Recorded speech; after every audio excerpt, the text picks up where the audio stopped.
We've made it to up this morning. We found out what the book is all about. Then we read the doctor's opinion. We found out the physicality of alcohol with a mental obsession. Then we learned about Bill's story, about how Bill thought, about how he thought and how he acted, and also his spiritual experience and him working the steps. Then we came to the chapter, There's a Solution. Then we talked about the mental state preceding the first drink in chapter 3. And we talked about step 2 in chapter 4. Okay? So now, as we start today, this afternoon, we're going to start in chapter 5. And to me, personally, it's one of the biggest disservices to AA when a person walks in the door and somebody gives them a big book and say, go to chapter 5 and read how it works. Well, without sponsorship, this book would be like trying to read fourth-year Mandarin Chinese. How does what work?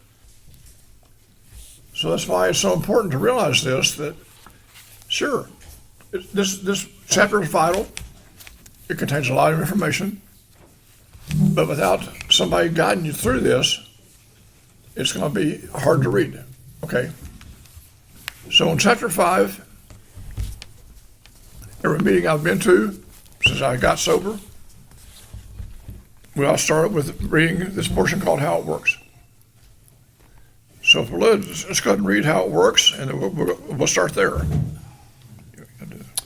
How it works.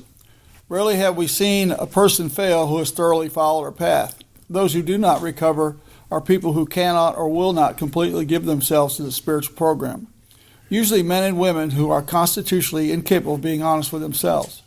They are such unfortunates. They're not at fault. They seem to have been born that way. They are naturally incapable of grasping and developing a manner of living which demands rigorous honesty. Their chances are less than average. There are those, too, who suffer from grave emotional mental disorders, but many of them do recover if they have the capacity to be honest. Honesty, open-mindedness, and willingness, right? Our stories disclose in a general way what we used to be like, what happened, and what we're like now. If you've decided what you want, if you have decided you want what we have and are ready to go to any length to get it, then you are ready to take certain steps. At some of these we balk. We thought we could find an easier, softer way, but we could not.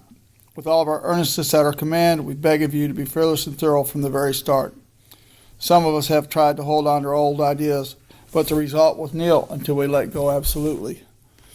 You know, we talked about earlier on a page that said, with this attitude, you cannot fail, right? So in this first sentence is, rarely have we seen a person fail who thoroughly followed our path.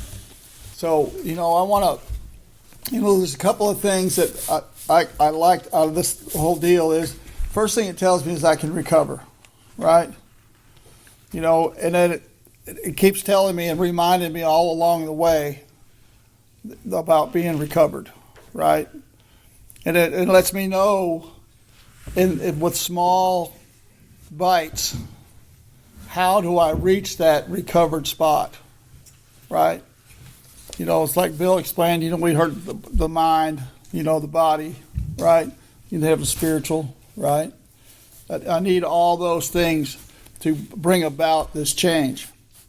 And then also in the second paragraph, it says, our stories disclose in a general way what used to like, what happened, what we're like now.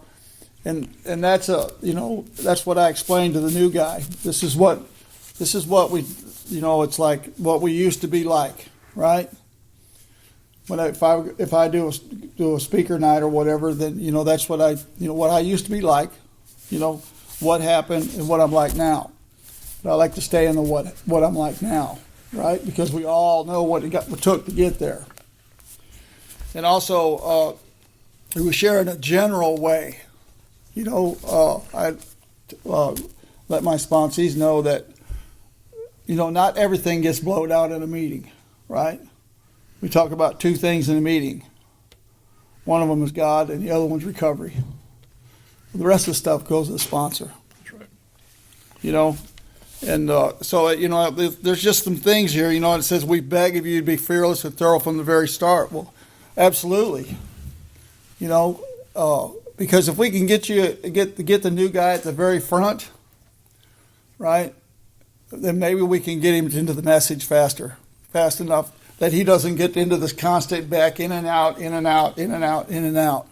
You know, if we can get to him and get a message to him.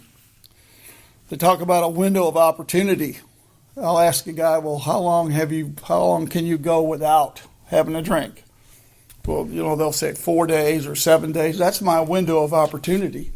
I've got to get some kind of message to that guy before that comes up, because that's typically where he goes. So there's a window of opportunity too, you know. Our stories disclose in a general way what it used to be like, what happened, and what we're like now. If you've decided you want what we have and are willing to go to any length to get it, then you're ready to take certain steps. I don't know how it is here in Ponca City, but I know in my area, it seems like these recovery houses have now taken over a lot of our meetings. People who are there by force from a human power called a recovery house said, if you want to stay in this house, you have to go to meetings. Ones who could care less about being there. But they sit on their perimeter, on their phones, and they're there. Well, so be it. I have to realize we're there to plant a seed. Hopefully a seed can be harvested, maybe planted, harvested, and who knows, that person who is sitting there in 10 years might be our delegate. We never know. But the point is, though, that it says here, if you're willing to go to any length to get it, then you're ready to take certain steps. Then you're ready. But again, sometimes we have to qualify them. Are you wanting to do this because your recovery house says you have to come to meetings? Or you want to do this for yourself and have a new way of life? It's totally up to you. Then it says here also that half measures avail us nothing. We stood at the turning point. We asked his protection and care with complete abandon. Then it says here the steps we took, which are suggested as a program of recovery. And as we know, step one, we're going to go through, we admitted we're powerless over alcohol, their lives have become unmanageable, came to believe in a power greater than ourselves that could restore us to sanity. 3, made a decision to turn our will and our life over to the care of God as we understood him. Our thoughts and actions. So in step 1, 2, and 3, we're going to get ourselves right with the God of our understanding. Okay? Step 4, made a searching and fearless moral inventory of ourselves. Step 5, admitted to God, to ourselves, and to another human being the exact nature of our wrongs. 6, we're entirely ready to have God remove all these defects of character. 7, humbly ask him to remove our shortcomings. So step 1, 2, and 3, I'm getting myself right with God. Step 4 through 7, I'm getting myself right with myself. Step 8, I made a list of all persons that we had harmed and became willing to make amends to them all. Step 9, we make direct amends to such people wherever possible, except when to do so would injure them or others. So steps 8 and 9, I'm getting myself right with my fellow man. Step 10, I continue to take personal inventory, and when wrong, promptly admitted it. I'm now doing a series of inventories, and we're going to learn maybe later, probably tomorrow, that step 10 talks about we've now entered the world of the Spirit. The steps are no longer we're no longer working the steps are now working us. Okay. Step 11, we seek through prayer and meditation to improve our conscious contact with God as we understood him, praying only for knowledge of his will for us and the power to carry that out. So now we're improving ourselves through prayer and meditation. Step 12, having had a spiritual awakening, and to me this is the biggest promise, one of the biggest promises of the book. Having had a spiritual awakening as a result of the steps, we try to carry this message to alcoholics and meaning separate, to practice these principles in all of our affairs. And why this is so important to me, and some of you all know this, that I share that God allowed me to be sober for 37 years for the last 2 years. The last 2 years has been hell, plain and simple. I lost a wife in December of 22. 6 months later, I lost my mom. This past year, I met a lady. I reconnected with a lady who was my first girlfriend. When I was 15, she was 14. Long story short is, we went on a cruise back in January. Had the time of our life. I was using this as a litmus test to see how we're going to get along, for 2 weeks. And yes, I was going to propose to her. Bottom line is, she has a heart attack on the ship and died at the University of Texas Galveston Hospital January 24th. I've had the opportunity to practice these principles in all my affairs. As I shared before, I'll share it again. AA has nothing to do with drinking whatsoever. Nothing. It has to do with living out there in that real world. So we can practice these principles in all of our affairs. So we can face life and also face tragedies. My heroes in AA for many years, when I first came into AA, were ones who gave the best stories and had the best talks and whatever, and spoken at the best conferences, on and on and on. And sure, those people have a place in AA. But today, though, my heroes are the ones who I've watched walk through tragedies. A couple in my home group have lost 2 kids, one to suicide and one to cancer. But I got to watch them, how they walk through it with dignity. And they got to practice these principles in all their affairs. One couple who lost a son to alcoholism. And I got to watch how they went through this with dignity. So the point is, and why I'm sharing this, is that next sentence. What an order. I can't go through with it. Do not be discouraged. No one among us has been able to maintain anything like perfect adherence to these principles. We are not saints. The point is that we're willing to grow along spiritual lines. The principles we have set down are guides to progress. We claim spiritual progress rather than spiritual perfection. Our description of the alcoholic, the chapter 2, the agnostic, our personal adventures before and after, make clear 3 pertinent ideas. A, that we're alcoholic, cannot manage our own lives. Step 1. B, that no human power can relieve your alcoholism. Step 2. And that God could and would if he were sought. Step 2. Now let's look at the next sentence. Being convinced of what? The A, B, and C. Being convinced of step 1 and 2. Then, which we decided to turn over our life to the care of God as we understood him. Just what we do and what do we do by that, and how do we do it? So this tells me, because you see here, this is the first reference in the big book to the steps. So this tells me that from the preface to page 63 is devoted only to the conclusion of step 1 and 2. I'm alcoholic. I cannot manage my own life, and no human power is going to relieve it except the God of my understanding. So it's so important to realize this, that all these pages is devoted only to step 1 and 2. No one can give you step 1. You do step 1 out there. I mean, remember back years ago, there was that TV show called Intervention. To me, that was the biggest bunch of BS I've ever seen in my life. No screaming and squalling and mommies and daddies and frothy emotional appeal is going to relieve anybody of their alcoholism. All that was a marketing tool for a treatment center out in Arizona, and that's all it was. So the point is, we got to understand this, that the A, B, and C's are so vital. That's step 1 and 2.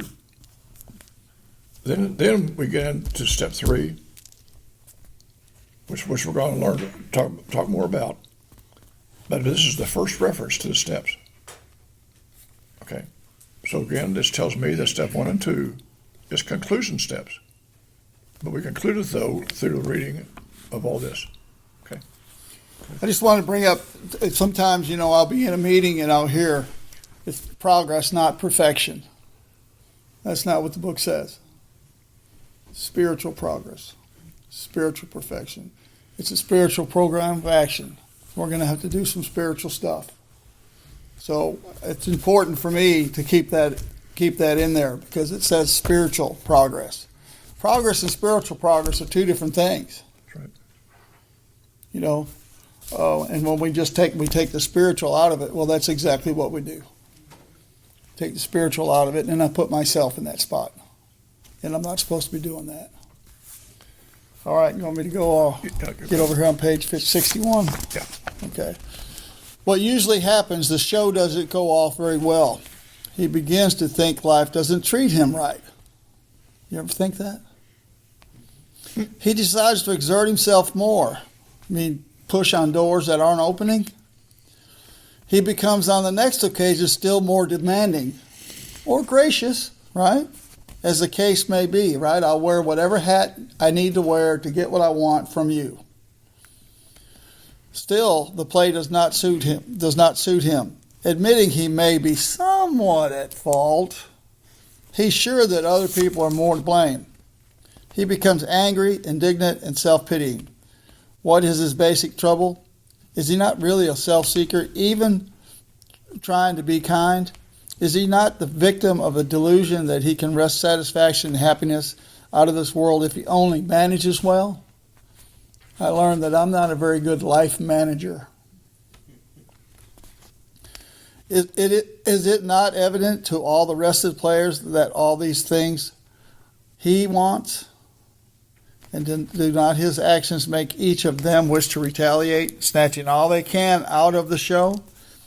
Is he not even in his best moments a producer of confusion rather than harmony? Well, as we read these paragraphs now, between now, or actually from 60 to 63, let's look to see how many times the word self or reference to self is mentioned. Yep.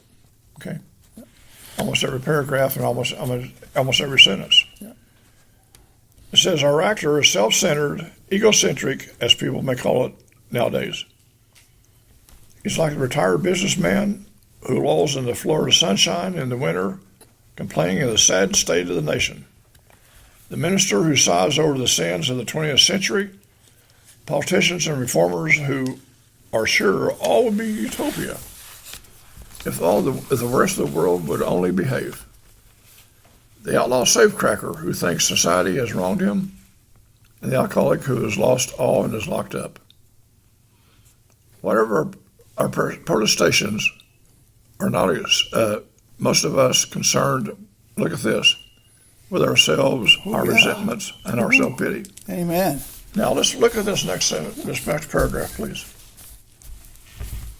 Selfishness and self-centeredness, that we think is the root of our problems, our troubles. Driven by 100 forms of fear, self-delusion, self-seeking, self-pity, we step on the toes of our fellows and they retaliate. Sometimes they hurt us, seemingly without provocation, but invariably find that with some time in the past, we've made decisions based on self, which later put us in a position to be hurt. Now look at this.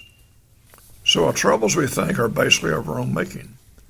They rise out of ourselves, and the alcoholic is an extreme example of self-will run riot, though he doesn't think so.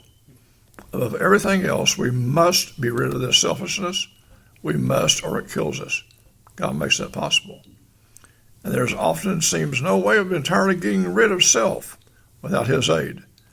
Many of us have moral and philosophical convictions galore, but we cannot live up to them, even though we would have liked to. Neither could we reduce our self-centeredness much by wishing or trying on our own power. We had to have God's help. Amen. So the point is, look up the word root in the dictionary, and that's the life source of everything. The root. Selfishness and self-centeredness is the root of my problems. Driven by 100 forms of fear, self-delusion, self-seeking. And we want to blame everybody else. We think that there often seems to be no way to getting rid of self without his aid. So the point is, guys and ladies, that without this, we're going to learn here in a few minutes, that without God, we're sunk. Because we cannot get rid of selfishness. Right. I tried too many times. This is the how and the why of it. First of all, we had to quit playing God.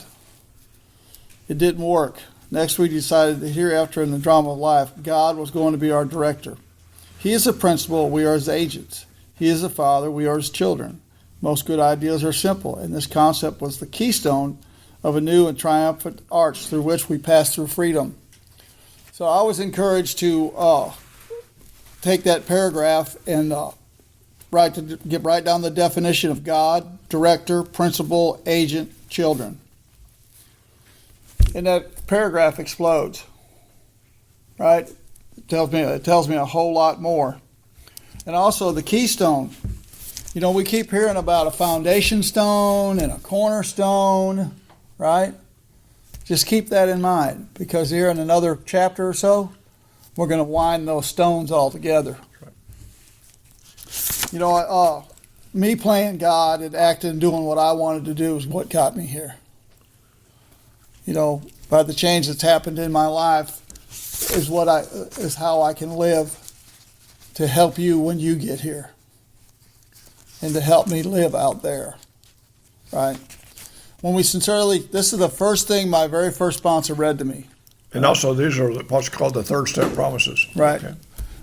This is the very first thing he read to me when I asked him to be my sponsor. He shared this message of hope with me. When we sincerely took this position, well, what position is that? That I'm not God anymore. We're going to let God be God. We had a new employer. Being all-powerful, he provided what we needed if we kept close to him and performed his work well. Daniel wasn't in any of that, right? Established on such a footing, we became less and less interested in ourselves, our little plans and designs.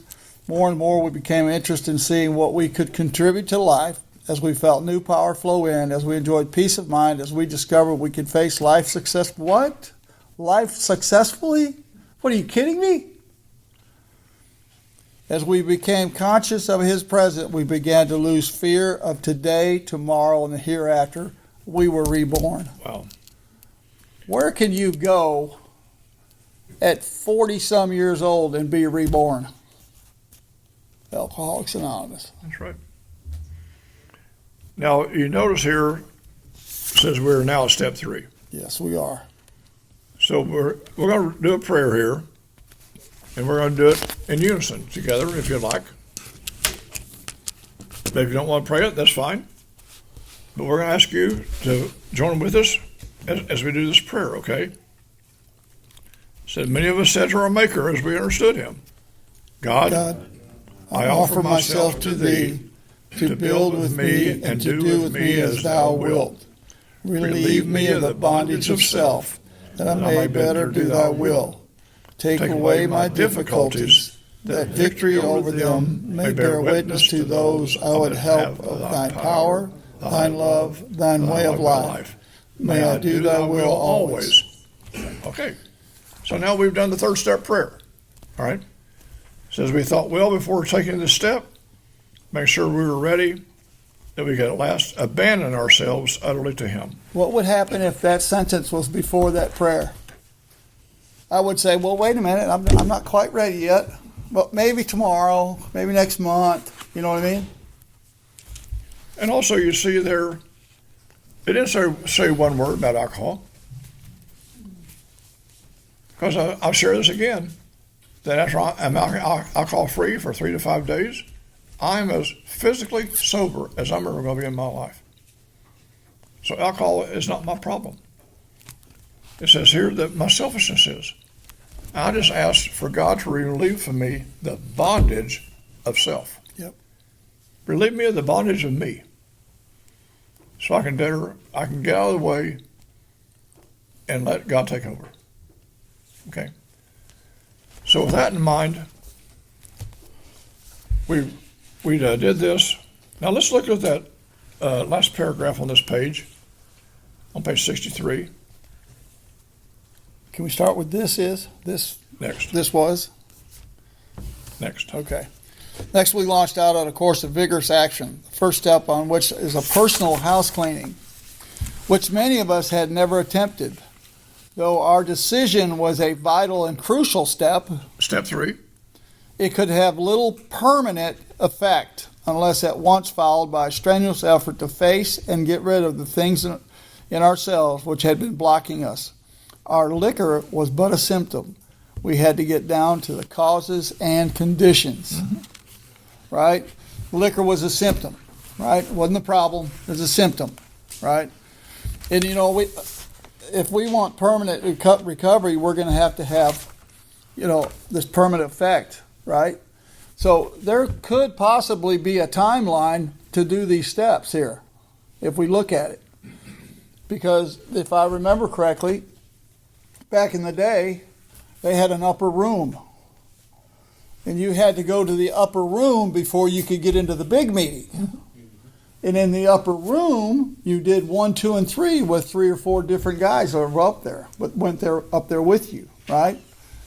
And you had to declare, you had to surrender, and it had to be a good enough surrender that they, and the way it was given to me, whether it's exact or not, but on the way down the stairs, one of those 4 guys ended up being your sponsor. Yep. And then you could go to the big meeting. But you see, if I show up that night and I do steps 1, 2, and 3, and then it says, next we launch out into a vigorous, right? The vigorous house cleaning, vigorous action, right? So launch and vigorous, those are some pretty powerful words. That's like get ready, get into it, and do it right now. Catapulted. So I'm doing 1, 2, 3, 4, and 5 that evening. Could have been doing 6 and 7 and sent home to do 8 and 9. So this could be just a matter of hours to go through the steps. And it's no wonder how Dr. Bob went through the steps with so many guys, because they were doing it quickly and often. Exactly. So it says, therefore, we were started on a personal inventory, and this was step 4. A business which takes no regular inventory usually goes broke. How many of you have worked in retail and done inventory? You do it. Why do you do it? To get rid of the stuff that's not selling. I mean, remember, the business owner is having to pay interest on stuff that just isn't selling. And that's what we do with our lives. We have to look at what is it in our flaws in our makeup that's blocking us that just isn't selling. Okay. What is it that's not selling, but also just taking up shelf space in our hearts and our minds? And that's what we do in step 4, the inventory. It says here, therefore we started on personal inventory. This was step 4. A business which takes no regular inventory usually goes broke. Taking a commercial inventory is a fact-finding and a fact-facing process. It's an effort to discover the truth about the stock in trade. One object is to disclose damaged or unsaleable goods, to get rid of them promptly without regret. If the owner of the business is to be successful, he cannot fool himself about values. We did the exact same thing with our lives. We took stock honestly. First, we searched our flaws and then our makeup, which had caused us failure. Being convinced that self manifested in various ways was what had defeated us. We considered its common manifestations. So it says here, and where are those sheets? We were going to pass out some sheets here. Yeah. Gay Lynn had some sheets. That's them over there. I believe so. So this paragraph too, isn't it kind of shocking, or not shocking, but it's talking about business here, talking about a company, it's talking about a company inventory. And maybe the reason why it was brought to this book that way is because, you know, AA was mostly of men at the time, and they were all businessmen. So they could relate to this inventory described in that manner, right? You know, they could relate it to their daily jobs or what they were doing. So I think that's interesting. You know, and also, as we're passing these out, you'll notice here that says resentment is the number one offender. It destroys more alcoholics than anything else. Now look at this. From it stems all forms of spiritual disease. For we've not only been mentally and physically ill, we've been spiritually sick. When the spiritual malady is overcome,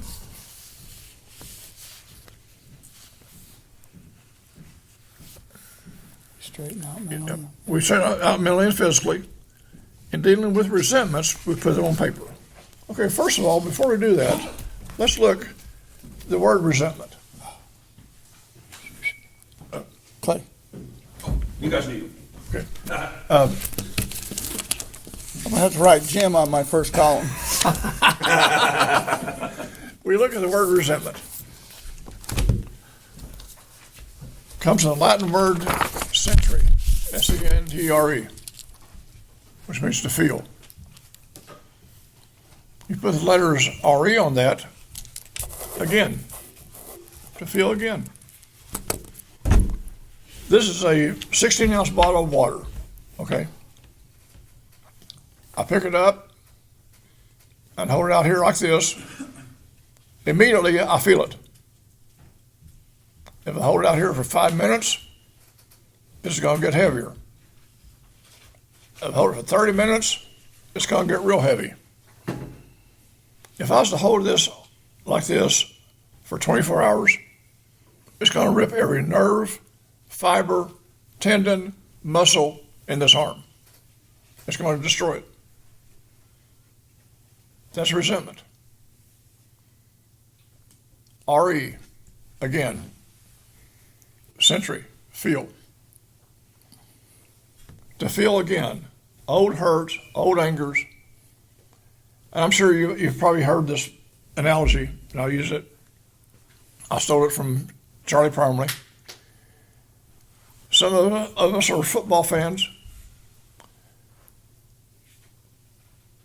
and we go to watching football on TV on Sunday afternoon, and we see that wide receiver go up to catch a pass, and the millisecond that he touches that football, that linebacker or cornerback is there to knock him in the next week. And let's say that happens. And this guy lands on his head, and he's out there in the middle of the field, and they're up there doctoring him. They get him off the field. But in the announcer's booth, they have something called a resentment machine, because they want to show it again. But this time they're going to show it again, but they're going to show it in slow motion.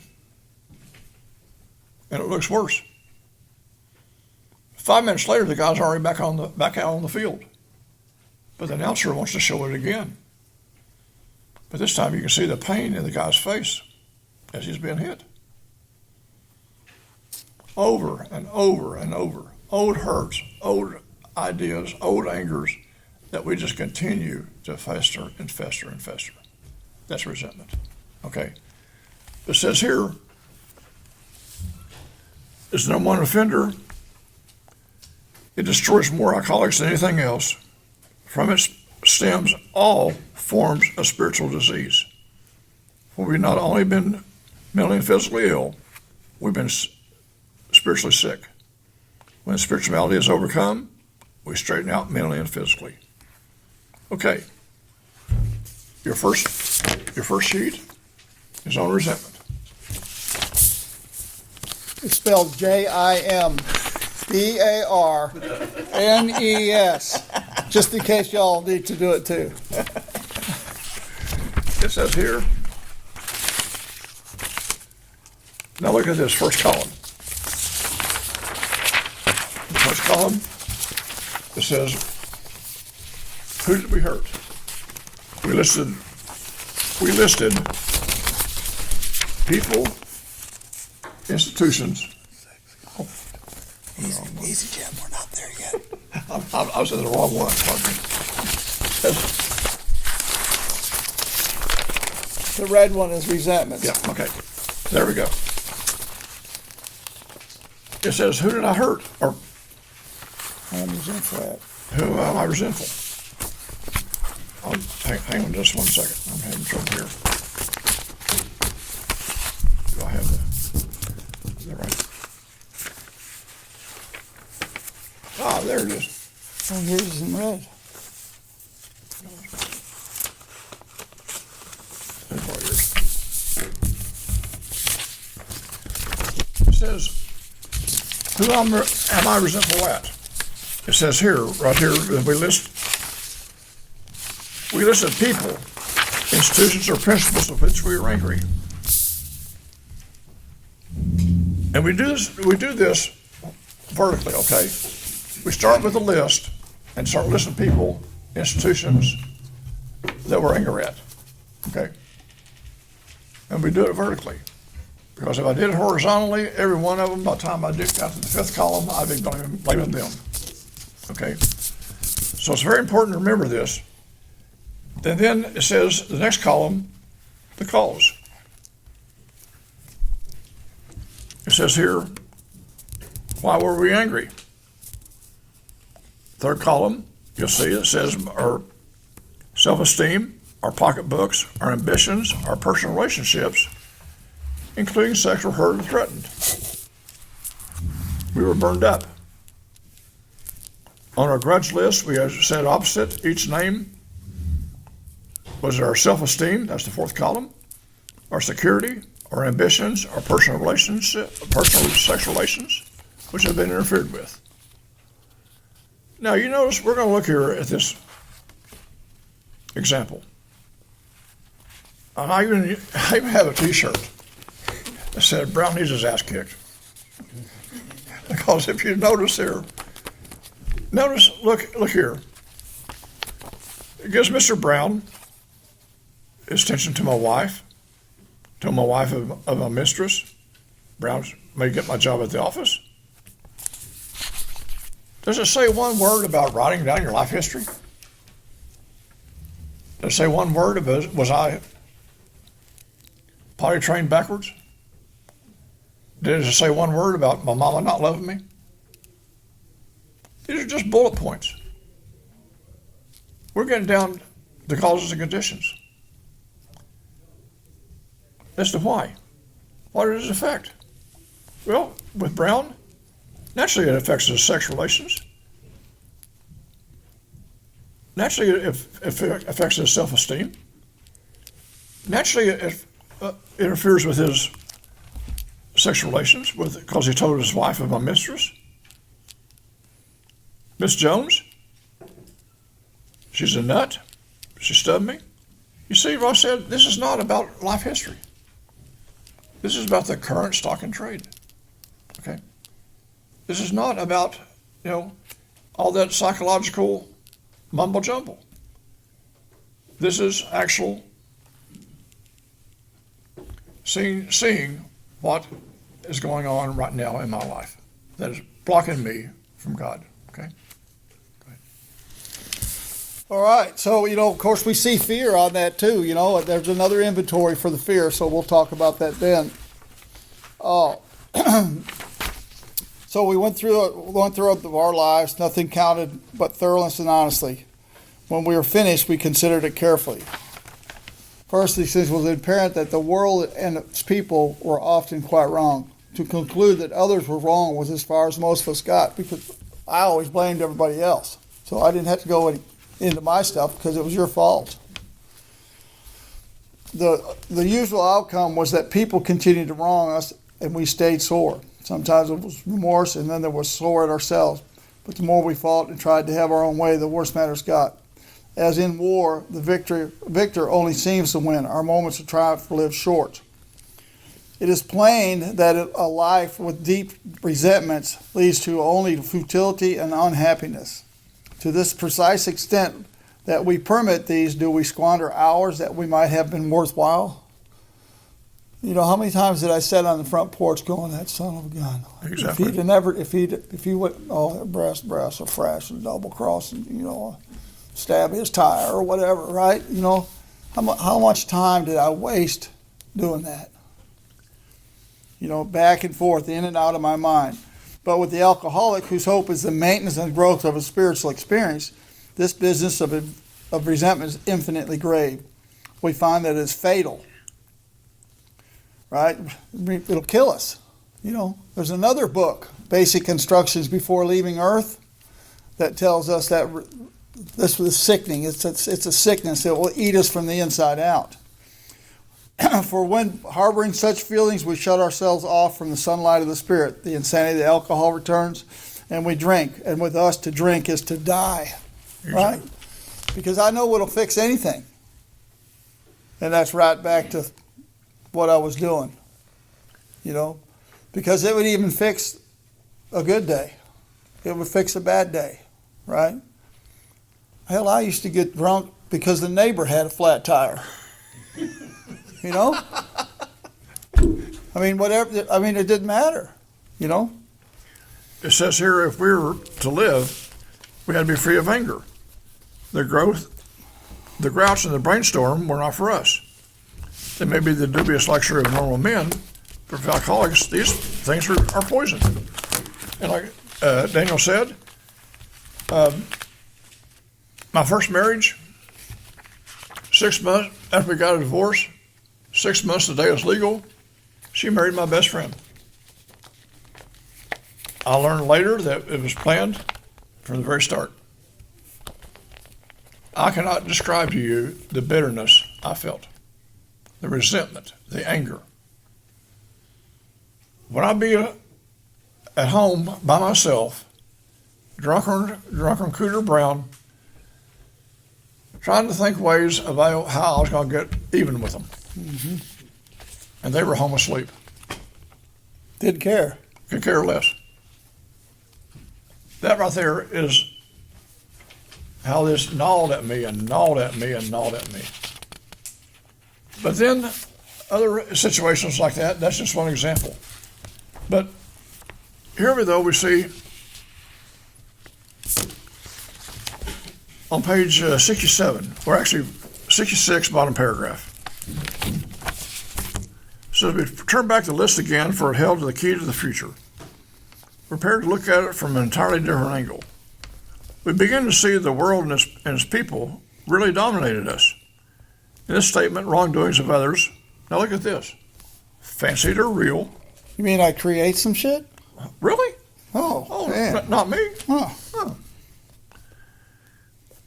We saw that these resentments must be mastered, but how? We cannot wish them away any more than alcohol. Now here it goes. Here's instructions. This was our course. We realized that the people who wronged us were perhaps spiritually sick. Though we did not like their symptoms and the way they disturbed us, they, like ourselves, were sick too. Now here's the prayer for resentment in the fourth step. The fourth-step prayer. We ask God to help us show them the same tolerance, pity, and patience we could cheerfully grant a sick friend. When a person offended, he said to ourselves, this is a sick person. How can I be helpful to him? God save me from being angry. Thy will be done. Wow. I won't go into details but I've had to use this the past 2 years on a sister-in-law when it comes to property and everything else and management of my wife's estate. I've had to do this and realize this woman is a very sick lady. How can I be helpful? God save me from being angry. Thy will be done. And when I started treating her as such, it freaked her out, you know. And because I realized there's nothing I can do for her, but she is a very sick lady, mind, body, and spirit. And I just had to pray that prayer. So then it says we would avoid retaliation or argument. We wouldn't treat sick people that way. If we do, we can destroy our chance of being helpful. We cannot be helpful in all people, but at least God can show us how to take a kind and tolerant view to everyone. Now, going back to the list, here's the fifth column. Putting out of our minds the wrongs others had done. We resolutely looked at our own mistakes. Now look at this fifth column, the last column. Where have we been selfish, dishonest, self-seeking, and frightened? Though the situation had not been entirely our fault, we tried to disregard the other person involved entirely. Now look at this. Where were we to blame? Oh, not me. The inventory was ours, not theirs. From this point on, we're no longer blaming our mama or our spouse or anybody else. We have to look at our own. How did we react? Sure, some bad things might have happened, but how did we react to it? Okay. Before we go on, can I just? Sure. I just want to go on page 66 there. Let me see. It was 2 paragraphs down. It says, "If we were to live, we had to be free of anger, the grouch, and the brainstorm." Right. So the definition for grouch is spelled J-I. Well, no, it's not. That's not right. Is it J-I-M? One who is habitually irritable, grumbly, whining, sulking, or complaining. Surplus, a complainer, fault finder, right? And then it refers you to brainstorm. And then brainstorm, this is a good one. I like this one. Fits of rage. Sudden, violent disturbances of the mind. Driving on 14th Street. I'll bet. It's important. It's important for me. Some of these words, they don't have the same meaning today as what they did. When I first heard brainstorm, I thought it was a bunch of guys around the table coming up with good ideas. The way this is he's about to chew somebody's head right off their shoulders. So that's what that's for me as an alcoholic. I can't be that guy. I can't be that guy because that puts me right back in old actions, and old action takes me right to the drink. Okay, then it says that inventory was ours, not the other person's or not the other man's. When we saw our faults, we listed them, we placed them before us in black and white. We admitted our wrongs honestly and were willing to set these matters straight. So that's when we're getting into 5 through 9. Okay, now you notice here the second page of that handout. Notice the word fear is bracketed alongside the difficulties with Brown, Jones, and the employer and the wife. This short word somehow touches about every aspect of our lives. It's an evil and eroding thread. The fabric of our existence was shot through with it. It set in motion trains of circumstances which brought us to misfortune we thought we didn't deserve. Did not we ourselves set the ball rolling? When we do the fear inventory, we're not talking about spiders and snakes. Those are phobias. We're talking about those fears of life. I was raised in a blue-collar industrial area between Tulsa and Sand Spring,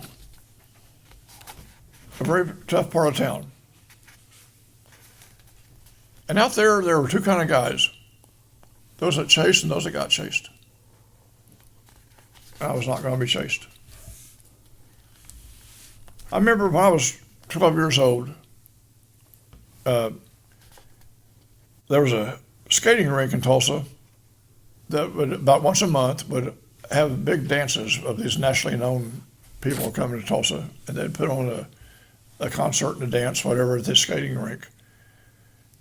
And a certain group was coming down there that I wanted to see. I was 12 years old, and I had a little friend of mine go with me. He got sick, and he couldn't go. So my brother, who was 6 years older than me, I knew he was going, so I asked him if I could go with him. Well, I went with my brother, but he wanted to be with his friends, and he just kind of just put me down there and left me down there by myself. And I saw guys his age get in a fight. And we're talking about a real fight. We're talking about blood and snot and everything. And it scared me to death. But I made a decision that night. I'm scared to death, but you're not going to know it. I'm scared to death, but you're not going to know it. And that's how I live my life. That's how I live my life. Mm-hmm. A scared little boy in a man's body, doing man things. That's what we're talking about here. We're not talking about spiders and snakes. We're talking about those fears of rejection. See, I was raised in that area, but I like to help my mom cook. I like to help my mom sew. I had compassion for people. I beat the crap out of you, but I had nothing against you. I want to help you up. But I couldn't share that because of fear of what would you think about me. See, that's what we're talking about here. We're not talking about those phobias, but those fears of rejection, those fears of being not good enough, not being worthy enough, not being able to work, not being able to measure up, you know. But we do the same thing with our lives. We do the same inventory. How has that blocked us from God? How has that blocked us from our fellow man? It says here that we reviewed our fears thoroughly. We put them on paper, even though we had no resentment toward them or connected to them. We ask ourselves, first column, why we had them. Was it because the self-reliance failed us?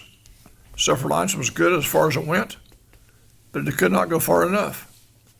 Some of us had great self-confidence, but didn't fully solve the fear problem or any other problem. When it made us cocky, it was worse. I heard a guy who is a doctorate in psychology who has a counseling service, but he does a lot of prison counseling. He said, I know immediately the ones who are the most fearful, the ones who are the loudest, the ones who are making the most noise, the ones who are making the most ruckus. The underlying cause, what is it? Fear. Yep. Squeaky gear gets the grease, right? Exactly. All right. So perhaps there is a better way. We think so, for we are now on a different basis, a basis of trusting and relying upon God. Remember, we did a third step prayer. Before I got up off my knees from that third step prayer, my sponsor said, you're going to be a different person when you get up from here. You know, it's no longer is your life yours. Just give that to God. You do His will, right? We trust infinite God rather than our finite selves. My finite self got me here. We are in the world to play the role He assigns, just to the extent that we do as we think He would have us, and humbly rely on Him. Does He enable us to match calamity with serenity? You know, everything in my life is calamity without that power, without God. Only He can take something that's bad and turn to good. We never apologize to anyone for depending upon Creator. We can laugh at those who think spirituality is the way of weakness. Paradoxically, it is the way of strength. The verdict of the ages is that faith means courage. All men of faith have courage. They trust their God. We never apologize for God. And what do? Instead, we let Him demonstrate through us what He can do. We ask Him to remove our fear and direct our attention what He would have us be. At once, we commence to outgrow fear. That's the fourth step, fear promise. Okay. Now we get to the third column, or the third page. Uh-oh. It's now about sex. Woo! Man, I've been waiting for this all day. Okay. Now, as we read this, we're going to read some conceptions and misconceptions about this inventory, about this part, okay, of the inventory. It says many of us needed an overhauling there, but above all, we tried to be sensible on this question. It is so easy to get off the track. Here we find human opinions running to extremes, absurd extremes, perhaps. One set of voices cry that sex is a lust of our lower nature, a base necessity of procreation. That we have voices who cry for sex and more sex, who bewail the institution of marriage, who think that most of the troubles of the race are traceable to sex causes. We think that we do not have enough of it, or that it isn't the right kind. We see the significance everywhere. One school will allow us no man's flavor for his fare, and another would have us all on a straight pepper diet. Now listen to this. We want to stay out of this controversy. We do not want to be the arbiters of anyone's sex conduct. We all have sex problems. We'd hardly be human if we didn't. What can we do about them? Now look at this. We reviewed our own conduct over the years. Now let's look at the first column in that inventory. Who did I hurt?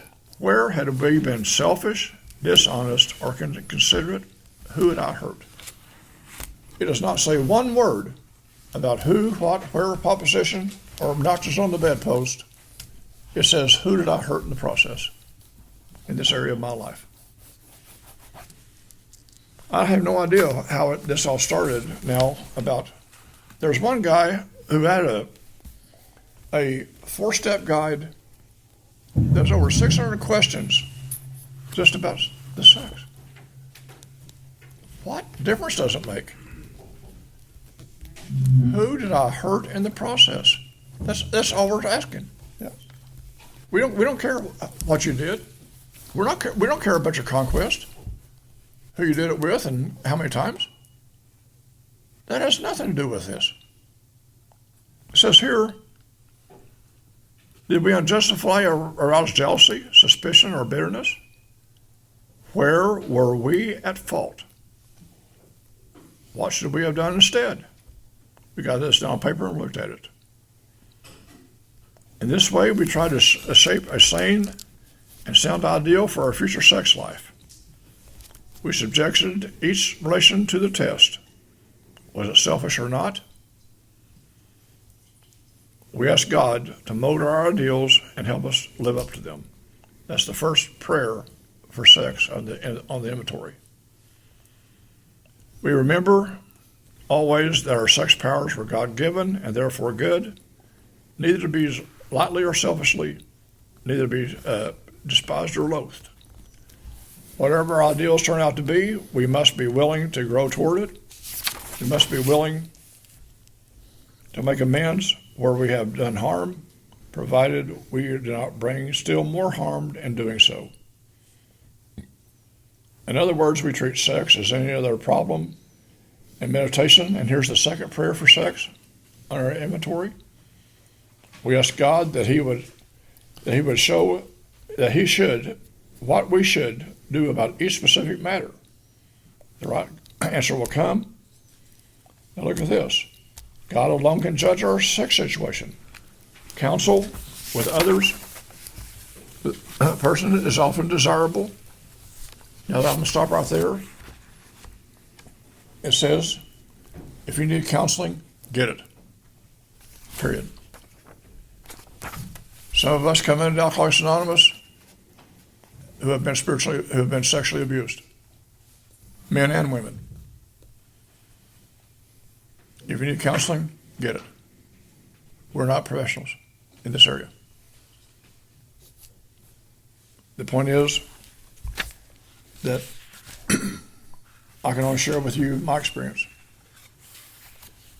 It took me 10 years of sobriety to share I was sexually abused by a church camp counselor. And it took me, like I said, a long time in sobriety to be able to share that because I was still all the shame and guilt. And I went to a counselor. And I realized that I had to pray that resentment prayer. I took it to my sponsor after I was able to share this. And he had me tell me to go back to that resentment prayer. This is a sick person. How can I be helpful? God save me from being angry. Thy will be done.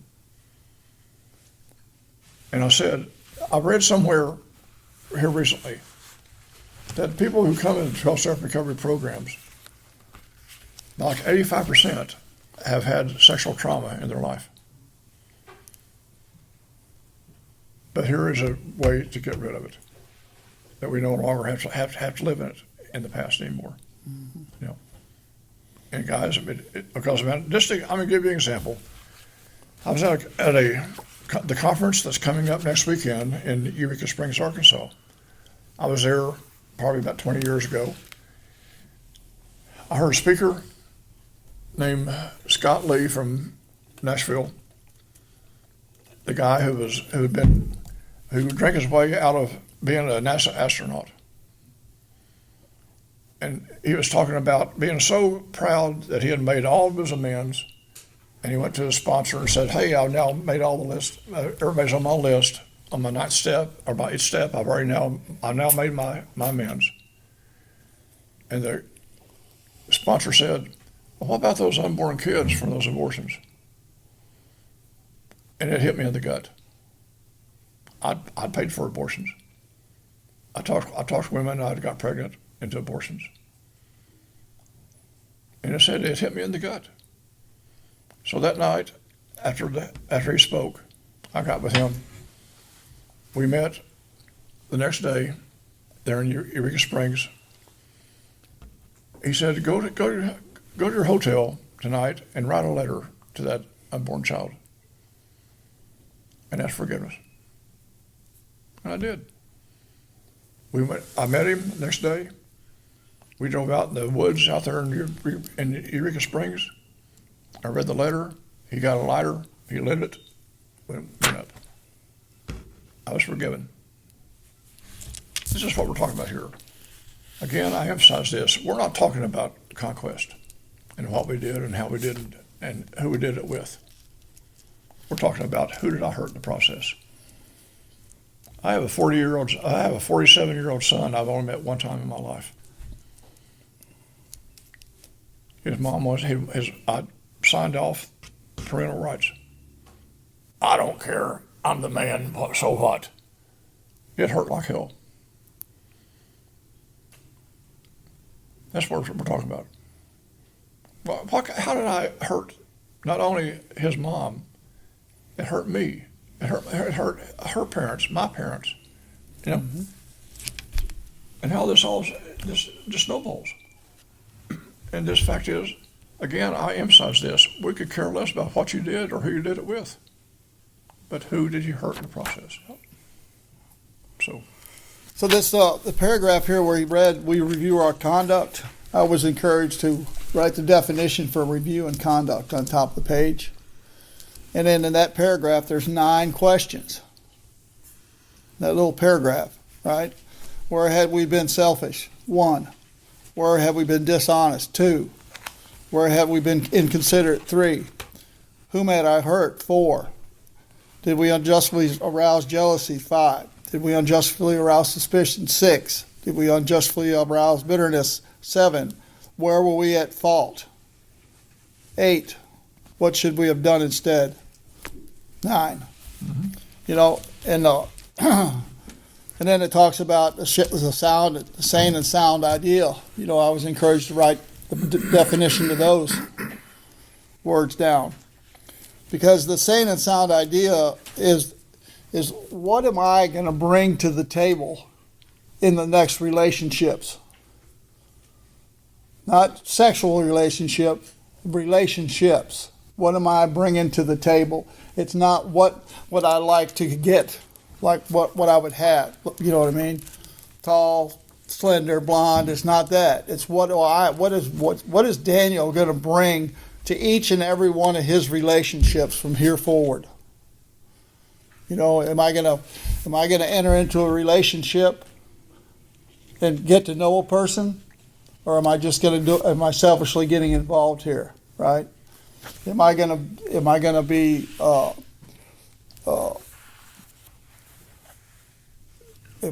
gonna love before I expect to be loved, right? Back to that same basic instructions before leaving Earth. You know, statements like that is where I have to go to. Because remember, all my relationships were selfish. Every one of them. All of them. Relationships with my parents, you know, all I wanted is everything I could get from them. From my siblings, same thing. You know, you got something I want, or you can get me to something I want. Girlfriends, right?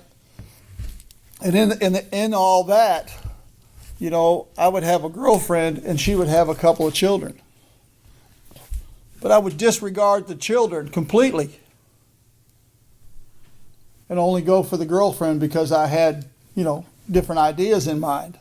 You know, how did that affect those kids? You know, that here this guy comes in this house, spends time with mom, and doesn't even know our names, right? That's right. You know, those are people I hurt. You know, what about her parents? You know, be in a relationship. You know, and it said back in the book, it says, "Am I not a producer of confusion rather than harmony?" How about being in one of those relationships where it's a push me, pull you thing all the time? No, yes, no, yes, no, yes. You know, the whole family. You know, parents, right? You know, the parents of the girlfriend can be harmed in that, right? Because I build a relationship with the parents too, but I do the same thing. You know, you're only good for me when I want you, right? So I had to go deep in it. You know, I had to go deep in it and find out what was really going on and why. You know, and it also talks about whatever the ideal is, it turns out to be, we must be willing to grow towards it, right? That's the attitude thing again. You know, what kind of attitude am I going in this with, right? There's another place where that came up too, and I forgot to. But anyway, we must be willing to make amends where we've done harm, provided that we do not bring harm in doing so, right? You know, sometimes other people are involved. You know, and if you go in there and poke that bear, you know, there's going to be other people going to be harmed again. That's right. You know, these are some things that I really, you know, a wise man seeks wise counsel. I may take that. I'll take that to my sponsor, but I may take it to somebody else's sponsor too. Just to get, you know, wisdom on what I should do with that. Whether I go to those people and, you know, or I go to that person and ask that person if I could divulge this over. You know what I mean? It could be really complicated. You know, but I was told that all amends are done face to face. You know, they're all done face to face.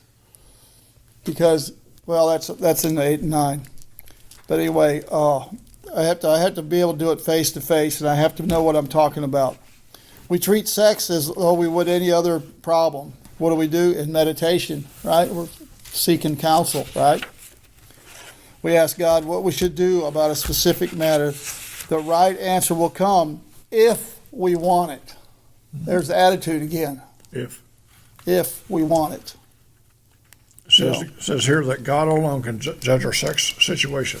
Yep. And so we've already read of this about counsel with other Right. people is desirable, but we let God be the final judge. We realize that some people are as fanatical about sex as others are loose. We avoid hysterical thinking or advice. I didn't share with you when I shared about my coming to share about my own abuse. I was 13 years old. I was going through puberty, and my identity was threatened. And I would prove to you in any way possible, I'd go to any length to prove to you that I was not gay. Yep. And I did a lot of damage in that area. I mean, a lot of damage. I won't go into details. I'll talk to you after the meeting, one-on-one, but it got very dark, that area of my life. Sick people attract sick people. Yep. Sick people do sick things together. So as a result, I mean, as this says here, that to sum up about sex, we earnestly pray for the right ideal, for guidance in such questionable situations, for sanity and the strength to do the right thing. So there we've now the third prayer for sex. We earnestly pray for the right ideal. We think of their needs and work for them. This takes us out of ourselves. It quiets the imperious urge. When to yield would mean heartache. If we've been through thorough about our personal inventory, we've written down a lot. We've listed and analyzed our resentments. We begin to comprehend the futility and their fatality. We have begun to learn tolerance, patience, and goodwill toward all men, even our enemies, for we look on them as sick people. We've listed the people with whom we've hurt by our conduct and our willingness to straighten out the past if we can. In this book, again and again, that faith did for us what we could not do for ourselves. We hope that you're convinced now that God can remove whatever self-will has blocked you from Him. If you've already made a decision, step 3, and an inventory of your grosser handicaps, step 4, you've made a beginning. That being so that you can have swallowed and digested some big chunks of truth about yourself. Wow. So as you see again, people, how many times have we heard in the rooms, I don't know about this room, but I know rooms that I've been in Tulsa area, about this dreaded 4-step, about this, oh my God, that 4-step. 99% of the people that say that have never done one. But if you follow the directions from page 63 to 74 with a sponsor and use these guides as those taken out of the book, there's nothing to be fearful of. Then we get the opportunity to take this to our sponsor and share it. And that's what we're going to take a little break here, and we're going to talk about steps 5, 6, and 7 here in a few minutes. So take a break.